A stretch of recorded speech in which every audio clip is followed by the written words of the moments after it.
রুবেল শ্বেতার বিয়েতে আসতে পারেনি জগদ্ধাত্রী, তাই কি উপহার দিল তিনি? বিস্তারিত জানতে ভিডিওটি শেষ পর্যন্ত দেখুন। লিপ নিয়েছে জি বাংলার জগদ্ধাত্রী ধারাবাহিক। জগদ্ধাত্রীর মেয়ে দুর্গা বড় হয়ে গেছে। এই চরিত্রে অভিনয় করছে স্বয়ং অভিনেত্রী অঙ্কিতা মল্লিক। দ্বৈত চরিত্রে অভিনয় করছেন অঙ্কিতা, আর তাই তিনি খুবই ব্যস্ত থাকার কারণে অভিনেতা রুবেল দাস আর অভিনেত্রী শ্বেতার বিয়েতে আমরা অঙ্কিতাকে দেখতে পাইনি। তবে বিয়ের পরপরই অঙ্কিতা রুবেল আর শ্বেতাকে সরি বলে বিয়ের গিফট দেয় তাদের। রুবেলকে একটা পাঞ্জাবি আর শ্বেতাকে একটা শাড়ি উপহার দিয়েছে অভিনেত্রী অঙ্কিতা মল্লিক।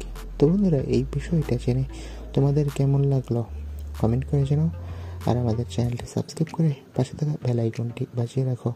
তোমাদের সকলকে অসংখ্য ধন্যবাদ।